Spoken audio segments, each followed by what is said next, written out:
വിജയ നമസ്കാരം. നമസ്കാരം. വിജയുടെ ഇറാന് നേരെയുള്ള അമേരിക്കയുടെ ആക്രമണം തുടരുകയാണ്. ഖമേനിയുടെ അന്ത്യയാത്ര പൂർണ്ണമായി. അതിനിടയിൽ ഖമേനിയെ സംസ്കരിച്ചു. ഇറാനെ തുടച്ചു നീർക്കാനുള്ള ട്രംപിന്റെ ആഗ്രഹമാണ് ഇനി മിച്ചം നിൽക്കുന്നത്. അതിനിടയിൽ ഒരു വാക്ക് കേട്ടാൽ മതി ഞങ്ങൾ ചാടിയടിക്കാമെന്ന് പറഞ്ഞ് ഇസ്രായേൽ രംഗത്തുണ്ട്. നെതന്യാഹുവിന്റെ സകലമാന പൊതുപരിപാടികളും റദ്ദാക്കി. കഴിഞ്ഞ ദിവസം മിലിറ്ററിയുമായിട്ടൊരു രഹസ്യയോഗം ചേർന്നു എന്നുള്ളതായിരുന്നു. അപ്പൊ ലോകം ഭയന്നു. ഇനിയിപ്പോ ഖമേനിയുടെ അന്ത്യയാത്രക്കിടയിൽ ഇവന്മാരെ ഒരുമിച്ച് തീർക്കാനായിട്ട് എന്തെങ്കിലും ചെയ്യാനാണോ? ഈ പേജർ ആക്രമണമൊക്കെ നമുക്ക് ഓർമ്മയുണ്ടല്ലോ. അതുപോലെ പറയാൻ പറ്റില്ല. കാരണം ഖമേനിയുടെ മൃതദേഹം വഹിച്ചുകൊണ്ട് പോകുന്ന ആ വ്യക്തി ചിലപ്പോൾ ഇസ്രായേലിന്റെ ജാരനായിരിക്കും. അതുകൊണ്ട് തന്നെ വലിയ രീതിയിലുള്ള ഒരു എന്താ പറയുക, ഒരു ടെൻസ് മോഡ് എസ്കലേറ്റഡ് ആയിരുന്നു എല്ലാ സ്ഥലത്തും. ഇപ്പൊ ഗൾഫ് യുദ്ധം വീണ്ടും പുനരാരംഭിച്ചു കഴിഞ്ഞു. അതിന്റെ ഫുൾ ഫ്ലഡ്ജിൽ തന്നെ അത് പുനരാരംഭിച്ചു കഴിഞ്ഞു. മിഡിൽ ഈസ്റ്റ് വീണ്ടും ആളിക്കത്താൻ തുടങ്ങുകയാണ്. ഇപ്പൊ ഖത്തറിൽ ആഭ്യന്തര മന്ത്രാലയം അവരോട് പറഞ്ഞിട്ടുണ്ട്, അതായത് ഖത്തറിന്റെ സിവിലിയൻസിനോട് പറഞ്ഞിട്ടുണ്ട്, നിങ്ങൾ വീടുകളിൽ തുടരണം, ചില സ്ഥലങ്ങളിൽ ഞങ്ങൾ പറയാതെ പുറത്തിറങ്ങരുതെന്ന് പറഞ്ഞിട്ടുണ്ട്. 90-ലധികം സ്ഥലങ്ങളിൽ അമേരിക്ക വ്യോമാക്രമണം നടത്തി. 16 പേർ കൊല്ലപ്പെടുകയും 78 പേർക്ക് പരിക്കേൽക്കുകയും ചെയ്യുന്നു. ഇതിനകത്ത് ഒരു വളരെ ഇൻട്രസ്റ്റിംഗ് ആയിട്ടുള്ള ഒരു വാർത്ത പുറത്തു വരുന്നത്, US blows up Iran's railing to Russia, China bridge to access shattered എന്നുള്ളതാണ്. ടൈംസ് ഓഫ് ഇന്ത്യ കൊടുത്തിരിക്കുന്ന ഒരു വാർത്തയാണ്. എല്ലാ മാധ്യമങ്ങളിലും വന്നിട്ടുണ്ട്. The recent escalation in the US-Iran conflict has shifted focus from traditional military targets to critical infrastructure, with the United States reportedly striking the Akhtar-Khan railway bridge in Iran's Golestan province. This bridge, a vital link in the China-Turkmenistan-Iran rail corridor, services as a key trade route, supporting China's Belt and Road Initiative and Russia's logistics, especially after maritime disruptions in the Strait of Hormuz. The attack underscores how the conflict now threatens global supply chains and strategic partnerships among Iran, China, and Russia, raising the stakes beyond the battlefield. എന്നുള്ളതാണ് report പ്രധാനമായിട്ട് സൂചിപ്പിക്കുന്നത്. അതായത് ഇറാനിൽ നിന്ന് റഷ്യയിലേക്കും ചൈനയിലേക്കും connect ചെയ്യുന്ന ഒരു rail link കൂടെ ഇപ്പോൾ അമേരിക്ക തകർത്തിട്ടുണ്ട് എന്നുള്ള റിപ്പോർട്ട് പുറത്തു വരുന്നുണ്ട്. അതിന്റെ കൂടെ തന്നെ ചബഹാർ തുറമുഖം കഴിഞ്ഞ ദിവസം തകർത്തു എന്നുള്ള റിപ്പോർട്ട് പുറത്തു വരുന്നു. അമേരിക്ക ഇറാനെയാണ് ടാർഗറ്റ് ചെയ്യുന്നതെങ്കിലും വിദഗ്ധർ പറയുന്നത് പരോക്ഷമായിട്ട് അമേരിക്ക ടാർഗറ്റ് ചെയ്യുന്നത് റഷ്യ, ഇന്ത്യ, ചൈന, RIC എന്ന് പറയുന്ന ആ ഒരു ത്രയത്തിനെയാണ്. കാരണം ഇന്ത്യ, റഷ്യ, ചൈന എന്ന് പറയുന്ന ആ ഒരു RIC ട്രോയ്ക്ക, ഈ ഒരു ത്രയം ഈ ഏഷ്യയിൽ സമ്പൂർണ്ണമായിട്ട് അവരുടെ ആധിപത്യം ഉറപ്പിക്കാനുള്ള ഒരു ശ്രമം നടത്തുന്നുണ്ട്. അതിന്റെ ഭാഗമായിട്ടാണ് ഈ തുർക്ക്മെനിസ്ഥാനിൽ നിന്നും നേരെ അഫ്ഗാനിസ്ഥാൻ, പാകിസ്ഥാൻ വഴി ഇന്ത്യയിലേക്കുള്ള പൈപ്പ് ലൈൻ വരുന്നത്. ഈ റഷ്യയും ചൈനയിൽ നിന്നും ഇറാനിലേക്ക് റെയിൽ ലിങ്ക് വരുന്നത് സാധാരണക്കാർക്ക് ഉണ്ടാകുന്ന ഒരു ഡൗട്ടാണ്. അതുകൂടെ ഒന്ന് ക്ലിയർ ചെയ്ത് പോകണം. അത് ബിജുചേട്ടൻ പറയണം. കാരണം ഇറാനിൽ നിന്ന് എങ്ങനെയാണ് റഷ്യയിലേക്ക് പൈപ്പ് ലൈൻ? കാരണം ഈ സാധാരണ ആൾക്കാരുണ്ടല്ലോ, ഞാനത് കുറ്റം പറയുന്നതല്ല, അവർക്ക് സ്വാഭാവികമായിട്ടുണ്ടാകുന്ന ഡൗട്ടാണ്.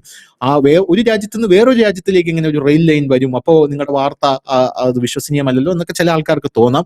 അപ്പോൾ അങ്ങനെ തകർത്ത് കളഞ്ഞു അത്. അതായത് RIC എവിടെയൊക്കെ എന്തൊക്കെ ഇൻഫ്രാസ്ട്രക്ചർ നടത്താനായിട്ട് ഉദ്ദേശിക്കുന്നു അതുകൂടെ ട്രംപ് നോട്ടമിടുന്നുണ്ട് എന്നുള്ളതാണ്. ട്രംപിന്റെ റഡാറിനകത്തുണ്ട് എന്നുള്ളതാണ്. കാരണം ഈ റെയിൽ ലൈൻ നേരെ വന്നിറങ്ങുന്ന ചബഹാർ തുറമുഖത്തിലാണ്. ചബഹാർ തുറമുഖം തകർത്തു, ഇപ്പൊ റെയിൽ ലൈൻ തകർത്തു. അങ്ങനെ റഷ്യയുടെയും ചൈനയുടെയുമായിട്ടുള്ള ഇൻഫ്രാസ്ട്രക്ചറുകളെല്ലാം തകർത്തുകൊണ്ടിരിക്കുന്നു.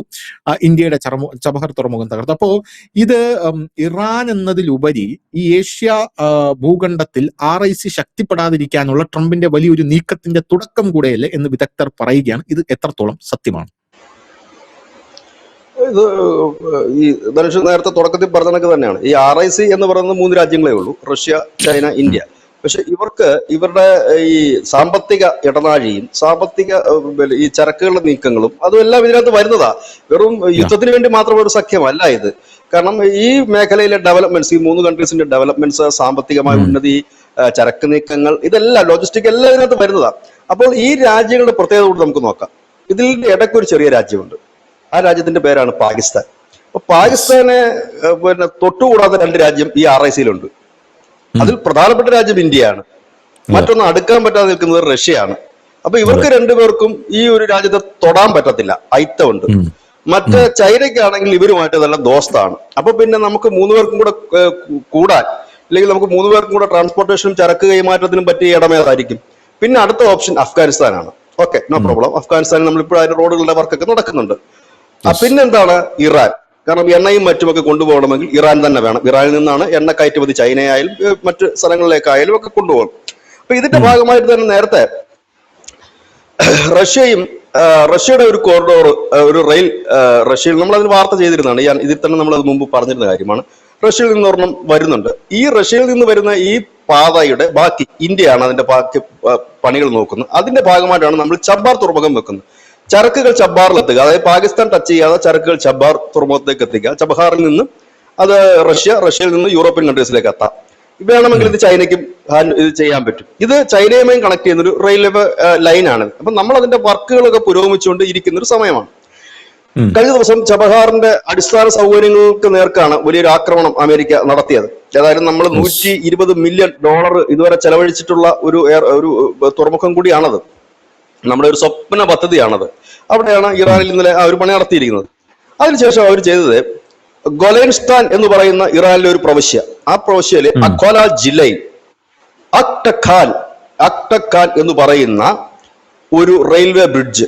ഈ റെയിൽവേ ബ്രിഡ്ജിന്റെ പ്രത്യേകത ഇറാനിൽ നിന്ന് ചൈനയിലേക്ക് ചരക്കുകൾ എത്തിക്കുന്നത്. സ്വാഭാവികമായി പ്രേക്ഷകർ ചോദിക്കും, എങ്ങനെയാണ് ഇറാനിൽ നിന്ന് ചൈനയിലേക്ക് റെയിൽപാത പോകുന്നതെന്ന് ചോദിച്ചു കഴിഞ്ഞാൽ, ഈ റെയിൽപാത പോകുന്നത് ഇറാനിൽ നിന്ന് നേരെ പോകുന്നത് തുർക്ക്മെനിസ്ഥാനിലേക്കാണ്. അവിടെ നിന്ന് കസാക്കിസ്ഥാനിലേക്ക് പോകുന്നു. കസാക്കിസ്ഥാനിൽ നിന്ന് ചൈനയിലേക്ക് പോകുന്നു. കാരണം ചൈനയുമായി ചേർന്ന് കിടക്കുന്ന രാജ്യമാണ് കസാക്കിസ്ഥാൻ.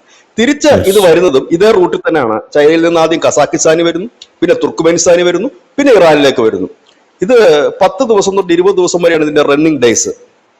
ചരക്ക് ഇവിടുന്ന് കയറ്റി കഴിഞ്ഞാൽ 10 മുതൽ 20 ദിവസം വരെ എത്തും. ഇതിൽ ആളുകളും കയറി പോകുന്നുണ്ട്. തുർക്ക്മെനിസ്ഥാനിലേക്കും കസാക്കിസ്ഥാനിലേക്കൊക്കെ പോകുന്ന ഇറാനിയൻസ് ഉണ്ട്, ഇറാനിൽ നിന്ന് ഇങ്ങോട്ട് വരുന്നവരുണ്ട്. ഇത് ഒരു കച്ചവടം മാത്രമല്ല, ഈ എണ്ണയും മറ്റു സാധനങ്ങളും വളവും അങ്ങനെയുള്ള സാധനങ്ങൾ മാത്രമല്ല ഇതിൽ കച്ചവടം പോകുന്നത്. ചെറുകിട കച്ചവടക്കാരുണ്ട്, ഡ്രൈ ഫ്രൂട്ട്സ് അങ്ങനെയൊക്കെ ഉള്ളത് പോകുന്നുണ്ട്. ഇത് തന്നെയാണ് ഇപ്പൊ ഈ തുർക്ക്മെനിസ്ഥാനിലും കസാക്കിസ്ഥാനിലും എത്തിക്കഴിഞ്ഞാൽ റഷ്യയിലേക്ക് അത് എത്തിക്കുക എന്ന് പറഞ്ഞാൽ കുറച്ചുകൂടെ എളുപ്പമുള്ള കാര്യമാണ്. കാരണം ഇതെല്ലാം റഷ്യയുടെ ഭാഗമായിരുന്ന രാജ്യങ്ങളായിരുന്നു. അവിടുന്ന് അങ്ങോട്ടേക്കും പോകും. അപ്പൊ ഈ ഒരു പ്രധാനപ്പെട്ട ഒരു റെയിൽവേ പാലം അതാണ് തകർത്തിരിക്കുന്നത്. അതാണ് ഈ പറയുന്ന അക്ടഖാൻ എന്ന് പറയുന്ന അക്കോല ജില്ലയിൽ പെടുന്ന, അതാണ് ഇവർ തകർത്തിരിക്കുന്നത്. ഇതിൽ നിന്ന് ഒരു കാര്യം വ്യക്തമാണ്. കാരണം ഇത് നമ്മളുടെ ഒരു സാമ്പത്തിക ഇടനാഴി, അതായത് RIC എന്ന് പറയുന്ന രാജ്യങ്ങൾ ഒരു സാമ്പത്തിക ഇടനാഴി പ്ലാൻ ചെയ്യുന്നുണ്ട്. അതായത് ഇറാൻ വഴിയുള്ള ഒരു സാമ്പത്തിക ഇടനാഴി. നമ്മൾ അവിടെ അല്ല ഫോക്കസ് ചെയ്യുന്നത്. ഇന്ത്യ അതിനേക്കാളും മികച്ച മറ്റൊരു വഴി നമ്മൾ ഫോക്കസ് ചെയ്യുന്നുണ്ട്. ഈ ചബ്ബാർ തുറമുഖം സ്ഥിതി ചെയ്യുന്നിടത്ത് അഫ്ഗാനിസ്ഥാനും റോളുള്ള ഒരു സ്ഥലമാണ് ഈ ചബ്ബാർ തുറമുഖം. ചബ്ബാർ തുറമുഖത്തിൽ നിന്ന് അഫ്ഗാനിസ്ഥാൻ വഴി നമ്മൾ റൂട്ട് ഈ റഷ്യ ടു യൂറോപ്യൻ കൺട്രീസ്, അതായത് ഈ പറയുന്ന രാജ്യങ്ങളിലൂടെയൊക്കെ കടന്ന് റഷ്യയിലെത്തി റഷ്യ എന്നത് യൂറോപ്യൻ കൺട്രീസിലേക്ക് പോകാൻ വേണ്ടിയിട്ടാണ് നമ്മൾ പദ്ധതി പ്ലാൻ ചെയ്യുന്നത്. അതായത് റോഡ് അപ്പൊ തന്നെ ഇതുകൊണ്ട് 2 ഗുണമുണ്ട് അഫ്ഗാനിസ്ഥാൻ. ഒന്ന്, അഫ്ഗാനിസ്ഥാൻ അത് ഈ ചബഹാർ തുറമുഖം വരുന്നത് ഏറ്റവും കൂടുതൽ ഗുണം ചെയ്യുന്നത്. കാരണം ചരക്കുകൾ കൊണ്ടുപോകാനും എത്തിക്കാനും. കാരണം ഈ അഫ്ഗാനിസ്ഥാനും ഈ ഡ്രൈ ഫ്രൂട്ട്സ് അതുപോലെ തന്നെ ഒരുപാട് കാര്യങ്ങളൊക്കെ കയറ്റുമതി ചെയ്യുന്ന ഒരു രാജ്യം കൂടിയാണ്. എണ്ണയും പിണ്ണാക്കൊന്നും ഇല്ലെന്നേ ഉള്ളൂ. അപ്പം അവർക്കത് ചെയ്യാൻ കഴിയും. നമ്മളെ കണക്കുള്ള രാജ്യങ്ങൾക്ക് അവർക്ക് വേണ്ട ഗോതമ്പായാലും മരുന്നായാലും മറ്റു കാര്യങ്ങളായാലും എത്തിക്കാൻ കഴിയും. ഇതും കൊണ്ടുപോകാനായിട്ട് നമുക്ക്. അപ്പൊ നമ്മൾ ഇതിന്റെ വർക്ക് ഇപ്പോൾ ഓൾറെഡി നടന്നുകൊണ്ടിരിക്കുന്നുണ്ട്. ഓൾറെഡി അഫ്ഗാനിസ്ഥാനിലെ ഡാമുകളുടെ നിർമ്മാണം ഇന്ത്യയാണ് ചെയ്യുന്നത്. ഒപ്പം തന്നെ ഈ ഒരു കോറിഡോറിന്റെ വർക്ക് നമ്മൾ നടക്കുന്നുണ്ട്.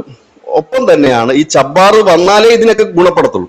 ഈ ചബഹാർ തുറമുഖം കൃത്യമായി വർക്ക് ചെയ്ത് തുടങ്ങിയാലേ ഈ 2 സാധനത്തിനും ഗുണപ്പെടുത്തുള്ളൂ.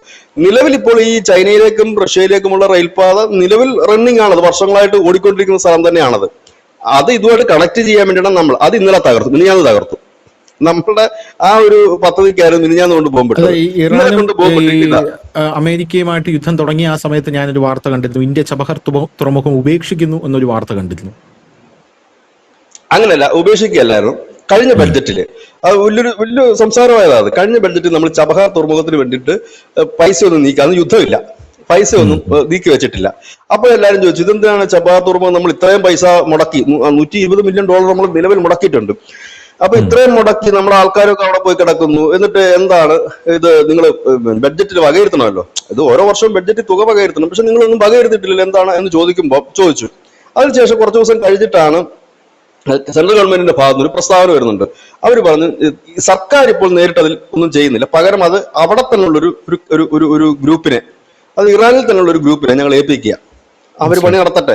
അതിന്റെ അർത്ഥം എന്താണെന്ന് വെച്ചാൽ നരേന്ദ്രമോദിക്ക് അറിയാൻ കഴിയുമല്ലോ ഈ യുദ്ധം ഉണ്ടാകുമെന്നും അവിടെ ഇനി പണി നടക്കത്തില്ലെന്നും ചുമ്മാ ബഡ്ജറ്റ് വകയിരുത്തിയിട്ട് കാര്യമില്ല എന്നുള്ളതും അദ്ദേഹത്തിന് നന്നായിട്ട് അറിയാം. അതുകൊണ്ടായിരിക്കാം യുദ്ധം ഒക്കെ തുടങ്ങുന്നതിന് മുമ്പ്, അത് കഴിഞ്ഞ വർഷത്തെ ബഡ്ജറ്റിലാണെന്ന് തോന്നുന്നു, ഈ ചബഹാറിന് 5 പൈസ മാറ്റി വെച്ചിട്ടില്ല. അപ്പോഴേ തന്നെ എല്ലാവർക്കും മനസ്സിലായത് എന്തോ ഒരു പരിപാടി അവിടെ നടക്കാൻ പോകുന്നത്.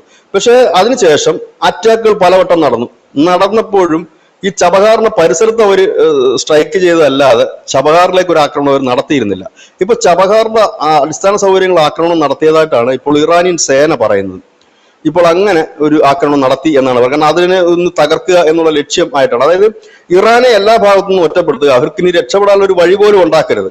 കാരണം ഈ ചബഹാർ തുറമുഖം വന്നാലും ഈ റെയിൽവേ ലൈൻ വന്നാലും ഒക്കെ നാളെ ഒരു കാലത്ത് അവർ ഇതെന്തെങ്കിലും വിറ്റെങ്കിലും കഞ്ഞി കുടിക്കുമല്ലോ. അങ്ങനെ കഞ്ഞി കുടിക്കരുത് എന്നൊരു അർത്ഥത്തിലാണ് അത് ചെയ്യുന്നത്. അത് മാത്രമല്ല, ഈ 3 രാജ്യങ്ങളുടെ ഒരു സ്വപ്ന പദ്ധതി മാത്രമല്ല, അവരുടെ വ്യവസായം കൂടിയാണ് തകരുന്നത്. കാരണം ഇവർക്കും ഇത് അങ്ങോട്ടും ഇങ്ങോട്ടും ചരക്കുകൾ കൈമാറ്റം ചെയ്യപ്പെടാനും ഒക്കെ ഉള്ള ഒരു വഴി കൂടെയാണ് ഇപ്പോൾ ഈ അമേരിക്ക അടച്ചിരിക്കുന്നത്. അക്ഷരാർത്ഥത്തിൽ അദ്ദേഹം ഒറ്റനോട്ടിൽ നോക്കുകയാണെങ്കിൽ ട്രംപ് ഇറാനെതിരെ നടത്തിയ ആക്രമണമായിട്ട് കരുതാൻ കഴിയും. പക്ഷെ അതിനപ്പുറത്തേക്ക് ഈ RICക്ക് കൊടുക്കുന്ന വലിയ മുന്നറിയിപ്പാണ് ഇത്. അതായത് ഇതുവഴിയുള്ള കളികൾ ഞാൻ നിർത്തുകയാണ്. അതായത് എന്താ നമ്മൾ പറയത്തില്ല, ഈ പെര കത്തുമ്പോൾ കഴുക്കോൽ ഊരുന്ന കണക്കത്തെ പരിപാടിയാണ്. കാരണം എന്തായാലും ഇറാനിൽ അറ്റാക്ക് ചെയ്തോണ്ടേ ഇരിക്കുന്നു. ആ കൂട്ടത്തിൽ ന്യൂട്രൽ ഈ 2 സ്ഥലം കൂടെ സ്പോട്ട് ഉണ്ട് അടിക്കുക എന്നുള്ളതാണ്. കാരണം ഈ മേൽപ്പാലം തകർത്തതും ചബഹാർ തുറമുഖം തകർത്തതും എന്തിനാണെന്ന് മനസ്സിലാകുന്നില്ല.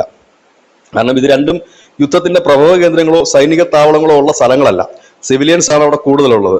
അപ്പം ഭാഗ്യത്തിന് അതുവഴി പാസഞ്ചർ വണ്ടികളൊന്നും കടന്നു പോവുകയോ അല്ലെങ്കിൽ ട്രെയിനിൽ ഒരു വലിയ ദുരന്തം കൂടെ നമുക്ക് കാണേണ്ടി വന്നാൽ, അതായത് യുദ്ധം ഇത് കൂടുതൽ ഇടങ്ങളിലേക്ക്, കൂടുതൽ രാജ്യങ്ങളെ അത് ബുദ്ധിമുട്ടിലേക്ക് എത്തിക്കുന്നു എന്നുള്ള. അപ്പൊ ഇന്ത്യയുടെ ചബഹാർ തുറമുഖം മാത്രമേ ഉള്ളൂ. പക്ഷെ ചൈനയെ സംബന്ധിച്ച് അവരുടെ ചരക്ക് നീക്കത്തിന് ഒരു വലിയ തടയിടുകയാണ് അതുകൊണ്ട് സംഭവിച്ചിരിക്കുന്നത്. അപ്പം അത് കൂടുതൽ രാജ്യങ്ങളെ ബുദ്ധിമുട്ടിലാഴ്ത്തുമ്പോൾ പരോക്ഷമായിട്ടായാലും ആ രാജ്യങ്ങൾ ഇറാനെ സഹായിക്കുന്ന നിലയിലേക്ക് മാറും.